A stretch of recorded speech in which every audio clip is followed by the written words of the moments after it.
жаңағы паникаға барып, бүгін сауда орталықтарына да продуктыны сүйінші ағайын дәрі табылды. Сол туралы ақпаратты мына видеодан көріңіздер. Міне. Енді не деймін, ең бастапқы жаңалық бүгінгі ағайын. Коронавирустан дәрі табылыпты. Ассалаумағалейкум ағайын. Мына әлеміміз не болып кетті өзі? Мына 2020 жыл. Білмеймін, сөз жоқ ағайын. Елдер паника қозғап отыр мынаяқта. Чуть ли конец света ертең болған деп отқандай. 2020 жыл өзі қалай басталды? Басында глобалдық катаклизм болып жатыр. Анандай мемлекетте катаклизм, ондай мемлекетте катаклизм. Филиппинда анау болып жатыр деп ол бірінші басталды. Одан кейін Австралияда өрт, білесіздер өздеріңіз. Ол өртенді ма? Тоже 2020 жыл январда болған ақпараттар, иә? Сөйтіп басталып келе жатты, бірақ сол кезде де шыққан коронавирус деп вирус шықты мына Қытайда. Ол кезде ешкім ондай мән берген жоқ, ол коронавирус туралы ешқандай ақпарат білмеген, ол не екенін білмеді. Енді айтайын деп тұрғаным, елдер енді паникаға жақын болып отыр, қазақ халқы мысалы. Жаңағы паникаға барып, бүгін сауда орталықтарына да продуктыны очередь, толпа, продуктыда да қақтығыс. Дүкен, базарларда да елдер ойбай паникаға беріліп, базарларымызға аралап кетті. Енді не деймін, кішкене сабырлы болыңыздар. Мысалы, жақсы да ақпараттар шығып жатыр коронавирустан.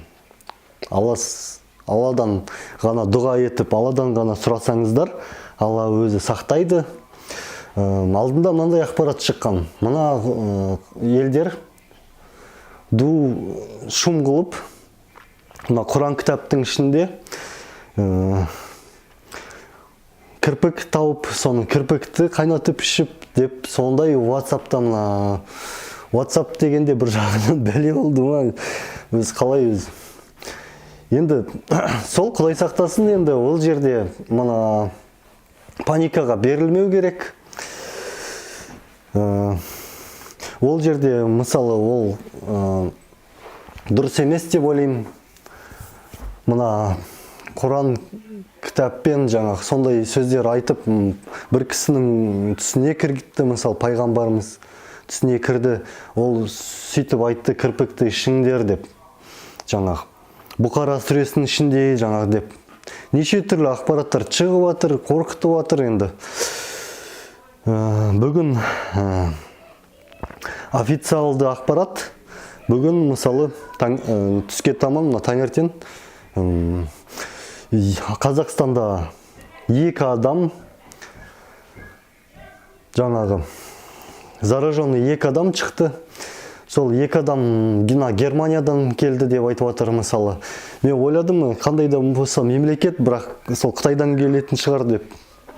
Бірақ ол бізге Германиядан келді. Мысалы, сондай дамыған мемлекеттер, сонымен жаңа Италияда білесіздер ғой, не болып жатқан. Ол жерде адамдар Италияның мемлекетінің өзі жаңағы көмек, күш келтіре алмай жатыр жаңа коронавирусымызға. Енді бұл жерде мен медиа емеспін, мен журналист емеспін ағай, мен блогермін. Енді барлық елдерге мен айтып жеткізуім керек, кішкене сабырлыққа шақырып, сабыр сақтаңыздар, паникаға берілмеңіздер. Мысалы, қазіргі айтайын деп тұрған ақпаратым, алдындағы премьер-министрімізді айтқан сияқты, наконец-то коронавирус келді деп. Ол енді бір министрді енді бұлай талқыласақ ол жерде. Мына министріміз бір скрытый подтекст бар секілді. Өйткені наконец-то келді коронавирус. Неге бұл кісі наконец-то деп айтты? Мен ойлаймын, бұл халыққа арналған сөздер емес, бұл мен ой бойынша жоғары жақтағыларға арналған сөздер сияқты. Өйткені наконец-то деген сөзі бар. Дұрыстап өзіңіздеріңіз ойланып қараңыздар осы сөздерім бойынша. Депутаттарға айтарым, бұл не сонда бір ойын ба? Сіздерге айтайын дегенім, мына паникаға берілмеңіздер ағайын. Енді не деймін, ең Тапқы жаңалық бүгінгі ағайын, коронавирустан дәрі табылыпты. Оны мына видеомда, мысалы, оны келесі видеода тоқтаңыздар, асықпаңыздар. Мен алдында коронавирус туралы мына видеоны шығарған едім, мына видеоны. О, дәл осы видеом жаңағы кішкене просмотр жүрбеді, аздау болды.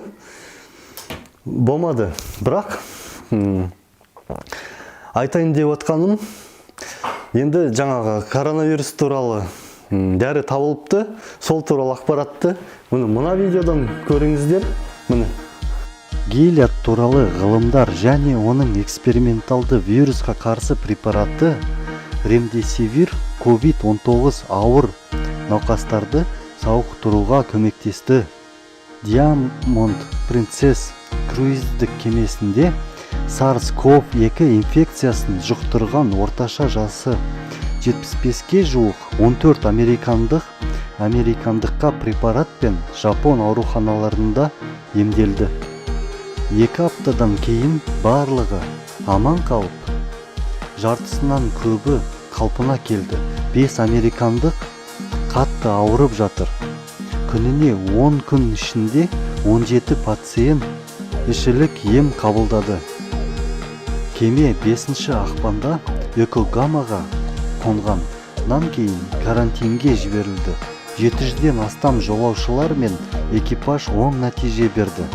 Эбола вирусын емдеу үшін вирустың репликациясына қажетті негізгі ферменттік блоктайтын нуклеотидті препарат ремдесивир GS5734 әзірленуде.